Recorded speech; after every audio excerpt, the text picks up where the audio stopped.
देश का भविष्य गढ़ते हैं स्टूडेंट। देश के भविष्य के लिए जरूरी है स्टूडेंट। देश के लिए इंपॉर्टेंट है स्टूडेंट, क्योंकि कहते हैं नरेंद्र मोदी प्रधानमंत्री कि सबसे ज्यादा आबादी जो है युवाओं की है हमारे देश की। गर्व भी करते हैं हम भारत माता पे और कहते हैं कि भारत देश में है तो युवाओं को आगे बढ़ चढ़ के मौका मिलता रहेगा, चाहे वो विभिन्न क्षेत्रों में ही क्यों ना हो। लेकिन ये तस्वीर और ये वीडियो मैं आपको बना रहा हूं और दिखा रहा हूं, ये वही बाबू वीर कुंवर सिंह के नाम पे यूनिवर्सिटी है जिन्होंने 1857 में क्रांतिकारी युद्ध किया था और अंग्रेजों को यही नहीं, बिहार ही नहीं, लखनऊ तक खदेड़ा था। उसी क्रांतिकारी यूनिवर्सिटी से आज हम तस्वीर दिखा रहे हैं आशा एक भारत पे, और आप देख रहे हैं आशा एक भारत शाहबाद का डिजिटल नंबर 1 चैनल। मैं रैना सिंह कैमरे के पीछे यानी कि वीडियो जर्नलिस्ट विशाल चौधरी के साथ। तस्वीर में देखिए आमरण अनशन student union leadership for education and democracy के तत्वाधान में एक युवा जो है वो बिस्तर पे लेटा हुआ है, नीचे लेटा हुआ है, और ये पिछले 5 दिनों से अनशन पे है, भूख हड़ताल पे है। लेकिन शुद्ध कौन लेगा, क्योंकि सभी सोए हुए हैं। क्यों सोए हुए हैं चलिए जानते हैं इन्हीं से। तस्वीर में यहाँ पे बैठी हैं आरा की मेयर साहिबा यानी कि रूबी कुमारी उर्फ रूबी तिवारी जी, तो ये भी आई हैं सपोर्ट में। दूसरी तरफ क्यामुद्दीन अंसारी जो कि विधायक कैंडिडेट रहे हैं, आरा के माले से आते हैं। राजद के पूर्व मुखिया जो कि यहाँ पे पहुंचे हुए हैं। कई सारे विधायक, माफ कीजिएगा एक ही विधायक आए हैं जिनका नाम है सुदामा प्रसाद, बाकी कोई नहीं आया है। दूसरी तरफ बात करें तो इस यूनिवर्सिटी के कई सारे प्रोफेसर भी यहाँ पे पहुंचे हैं, सपोर्ट कर रहे हैं। कारण क्या है देख लीजिए, पढ़ लीजिए। जिस तरीके से नूतन परिसर की भूमि पे मेडिकल कॉलेज को बनाया जा रहा है उसके खिलाफ में, क्योंकि यूनिवर्सिटी का जो है जमीन जो है वो नूतन छात्रावास और या तो स्टूडेंट या तो यहाँ के जो यूनिवर्सिटी के स्टूडेंट जो है उनकी उन्नति के लिए है। अब उनको दिया जा रहा है मेडिकल कॉलेज के लिए। इसके बाद एक स्टूडेंट जो है उसे ये बात खल गई और वो यहाँ पे बैठ गया। इनका नाम है अनिरुद्ध सिंह। चलिए सबसे पहले हम यहाँ पे उन्हीं से बात करेंगे, क्योंकि उन्हीं के लिए हम लोग आए हैं। आखिर क्या कारण हुआ कि आप इस तरीके से पिछले 5 दिनों से बैठे हुए हैं? आपका वेट भी 5 किलो घट गया, 5 किलो घटा है जी। देखिए, मुद्दा हमारे साथ आज बहुत गंभीर है। हम लोग विश्वविद्यालय को बचाने के लिए, उसके अस्तित्व और मान्यता को बचाने के लिए यहाँ पे आमरण अनशन अनिश्चितकालीन भूख हड़ताल पर बैठे हैं। और यह आज विश्वविद्यालय की मान्यता और अस्तित्व आज खतरे में है। और मान्यता और अस्तित्व इस वजह से खतरे में है क्योंकि जब विश्वविद्यालय की स्थापना कड़े संघर्षों के बाद, लंबे संघर्षों के बाद 1992 में इस विश्वविद्यालय को स्थापित किया गया, तो विश्वविद्यालय का जो अभी नूतन परिसर है 0 माइल पे, करीब 44 एकड़ ज़मीन है वहाँ पे। और उस ज़मीन को देखते हुए ही यूजीसी ने विश्वविद्यालय को मान्यता दिया था। और कुछ दिन पहले की घटना है, सरकार ने, बिहार सरकार ने कैबिनेट में इस चीज़ को पास कर दिया है कि उसमें से 25 एकड़ 18 डिसमिल ज़मीन जो है मेडिकल कॉलेज के लिए दी जाएगी। तो 25 एकड़ 11 डिसमिल 18 डिसमिल जी। तो 25 एकड़, अब सीधे से समझने वाली बात है कि जिस ज़मीन को देखते हुए यूजीसी ने, आपको यूनिवर्सिटी ग्रांट कमीशन ने जो हम लोग को मान्यता दिया था हमारे यूनिवर्सिटी को 1992 में, आज बताइए उसी ज़मीन को खंडित कर दिया गया। तो ये तो सीधी सी बात है, यूजीसी ऐसे ही मान्यता खत्म कर देगा। जिस चीज़ के आधार पे ही आपको दिया था वो खत्म कर देगा। कहना चाहते हैं कि बड़ा इशू है, यूनिवर्सिटी का अस्तित्व जुड़ा हुआ है इस मुद्दे से। जी बिल्कुल, यूनिवर्सिटी बिल्कुल तबाह हो जाएंगी। लाखों मतलब जो भी स्टूडेंट हैं वो नहीं पढ़ पाएंगे। कहीं ना कहीं उनको प्राइवेट कॉलेज में एडमिशन लेना पड़ेगा, यहाँ से जाके, शाहबाद से बाहर जाके। एक चीज़ और मैं बताना चाहता हूँ कि यूजीसी का 12B आर्टिकल कहता है कि आप विश्वविद्यालय अगर बनाते हैं तो विश्वविद्यालय का 2 खंड से ज़्यादा नहीं होना चाहिए। उस विश्वविद्यालय की बिल्डिंग 2 बिल्डिंग से ज़्यादा नहीं होनी चाहिए और 2 बिल्डिंग के बीच की दूरी 5 किलोमीटर से एबव नहीं होनी चाहिए। तो राज्य सरकार इसके बदले नूतन परिसर में जो भूमि 25 एकड़ 18 डिसमिल ले लिया है, उसके बदले उन्होंने मानसिक आरोग्यशाला में हम लोग को ज़मीन दे रहा है। तो यहाँ से मानसिक आरोग्यशाला की डिस्टेंस कितनी होगी ये आपको पता है, वो 13-14-15 किलोमीटर ऑलमोस्ट होगी। तो इस चीज़ को समझना है, 5 किलोमीटर से ज़्यादा हो गया तो वो वैलिड नहीं रह पाएगा, कहने का मतलब ये है। पाएगा। और जब यूजीसी ही इससे मान्यता पीछे खींच लेगी तो फिर यूनिवर्सिटी अपने आप ही खत्म हो जाएगा। ये टेक्निकल सी बात है। उम्मीद किससे है आपको? उम्मीद सबसे ज़्यादा अगर उम्मीद मुझे यहाँ पे है किसी से, तो यहाँ के छात्रों से है, जो हमारे लड़ाई में डट के साथ देंगे।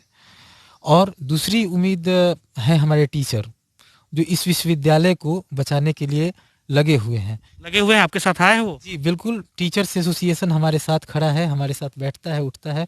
और तीसरी उम्मीद यहाँ के जो जनप्रतिनिधि हैं, चुने हुए नहीं, क्योंकि चुने हुए लोग 5 दिन से आज हम लोग बैठे हुए हैं, वो नहीं आ पाए। अब देखिए हमारी दीदी मेयर जो हैं रूबी जी, वो आई हैं। विजय सिंह हमारे भैया है तरारी से, वो आए हैं। कैमुद्दीन जी आए हैं, कल सुदामा प्रसाद आए थे, तो चंद्रवंशी जी आए हैं। तो ये लोग आए हैं, ये लोग आ रहे हैं, ये लोग मुद्दे की गंभीरता को समझ रहे हैं, लेकिन सत्ता पक्ष से लोग अभी तक नहीं आ रहा है। तो उससे हम कुछ उम्मीद नहीं करने जा रहे हैं, लेकिन उसको आगाह आपके माध्यम से जरूर करना चाहेंगे कि वोट ले लेने का मतलब, जनप्रतिनिधि बनने का मतलब, सरकार बना लेने का मतलब ये नहीं होता है कि जनता पे आप शासन कीजिएगा। आप जनता के वेलफेयर के लिए बैठे हुए हैं, आप स्टूडेंट के वेलफेयर के लिए बैठे हैं, आप उसका यूनिवर्सिटी छीनने के लिए नहीं बैठे हैं। ये आपको समझना चाहिए। आपको भूख लगती होगी, आपको ऐसा लगता होगा कि ये पूरा कर पाएंगे या नहीं कर पाएंगे, जो उम्मीद हम रखे हुए हैं वो पूरा हो पाएगा कि नहीं हो पाएगा। क्या अनुभव है अभी आपका? 5 दिन हो गए हैं अनशन के, वो क्या लग रहा है अभी? किस तरीके का माइंड मेकअप आपका चल रहा है? किस तरीके से लग रहा है आपको कि क्या होना चाहिए? क्या लग रहा है आपके अंदर? देखिए एक चीज़ मैं बताता हूँ, हम लोग नवरात्रि करते हैं, हर साल मैं 2 साल से नवरात्रि करता हूँ, तो 9 दिन हम लोग फास्टिंग पे रहते हैं। तो भूख उतनी नहीं लगती है, क्योंकि वहाँ पे दूध और फल वगैरह हम लोग खाते हैं। लेकिन यहाँ पे कुछ खाते नहीं, लेकिन ये पता नहीं भगवान की कृपा है या कुछ, मैं जिस दिन से यहाँ पे बैठा हूँ, मेरा एक ही लक्ष्य है कि मेरा विश्वविद्यालय बचना चाहिए। मुझे भूख प्यास कुछ भी नहीं है। आप देखिए मैं बात कर रहा हूँ, आप कह सकते हैं कि मैं 5 दिन से भूखा हूँ।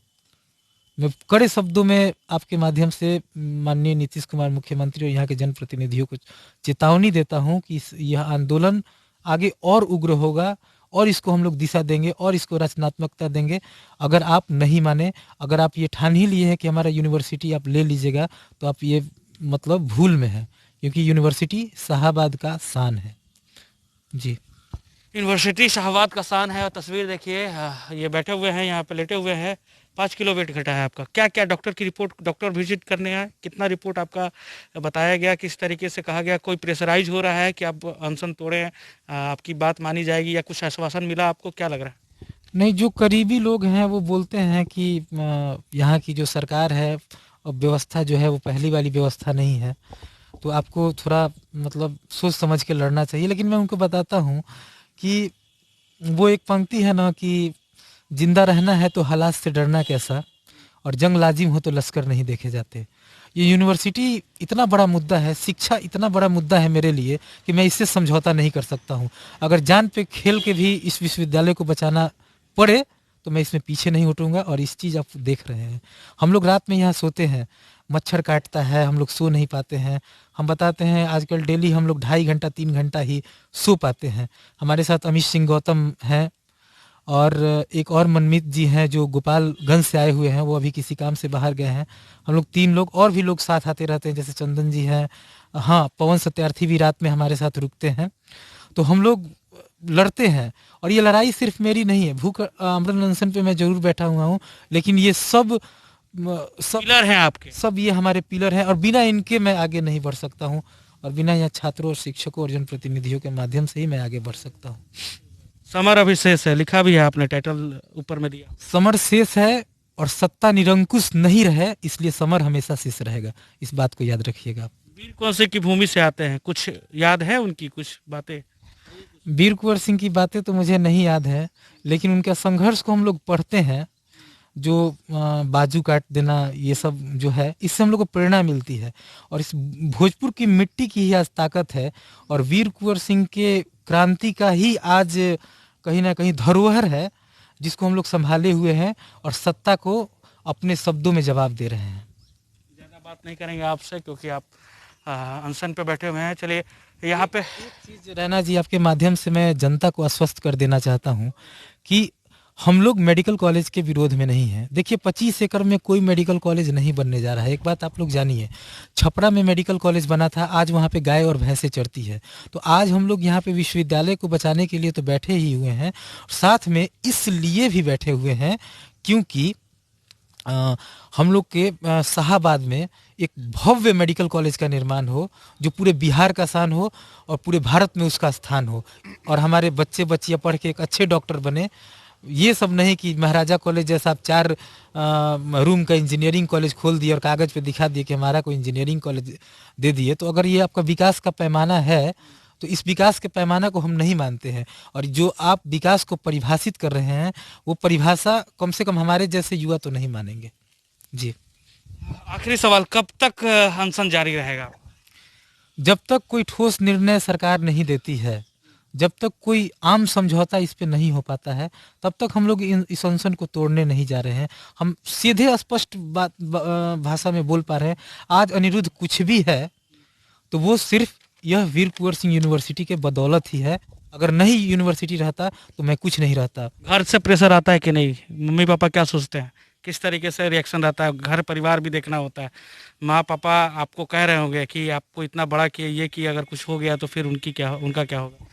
पिताजी अभी तो अक्सर मतलब मेरे पापा जो हैं हर बात में हमको डांटते हैं, लेकिन इस बात के लिए अभी तक नहीं डांटे हैं। कौन आता है?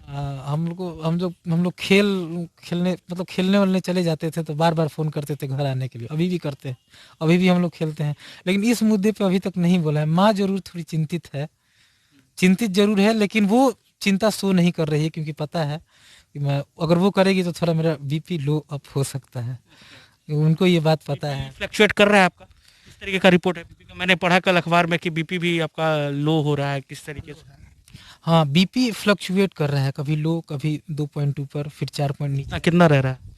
अभी तो शायद 114 था। 114 बाई मुझे पता नहीं है। 60 हाँ। तो उम्मीद करते हैं कि जल्द से जल्द इनकी बातें सुनी जाए, और जितने भी जनप्रतिनिधि हैं, उम्मीद इन्होंने नहीं रखी है लेकिन आशा एक भारत रखती है, और हम चाहते हैं कि माननीय सांसद महोदय जो कि आर के सिंह है और अमरेंद्र प्रताप सिंह जो कि विधायक हैं, और वो लोग भी हमारे इस वीडियो को देखते हैं तो ज़रूर इस चीज़ को ध्यान रखें कि एक स्टूडेंट जो है भूख हड़ताल पे है, आखिर इसका रास्ता क्या होगा, किस तरीके से यूनिवर्सिटी के लिए स्टूडेंट लेटा हुआ है भूख हड़ताल पे, तो इसके बाद आखिर ये जंग जो है वो किसकी है? ये सवाल जरूर हम आप सभी से पूछते हैं, जरूर बताइएगा कितना सही है ये अनशन, और क्या लगता है क्या होना चाहिए निर्णय। आप देख रहे थे आशा एक भारत, खबर यहीं तक। आप जरूर बताइएगा खबर कैसी लगी आपको। आपका प्यार समर्थन लगातार मिल रहा है, इसके लिए आप सभी का शुक्रिया। शाहबाद का डिजिटल नंबर 1 चैनल बन चुका है, व्यूअरशिप के मामले में सबसे ज्यादा लोगों ने प्यार दिया है हमें, इसके लिए आप सभी का शुक्रिया। और कैमरे के पीछे हमारे विशाल चौधरी थे, और आगे मैं रैना सिंह। धन्यवाद। जय हिंद, जय बिहार, जय किसान, जय जवान। आपका अपना आशा एक भारत को सब्सक्राइब करिए भैया, और साथ ही साथ बेल बटन दबाना ना भूलें, क्योंकि बेल बटन दबाइएगा तभी तो खबर फटाफट पाइएगा।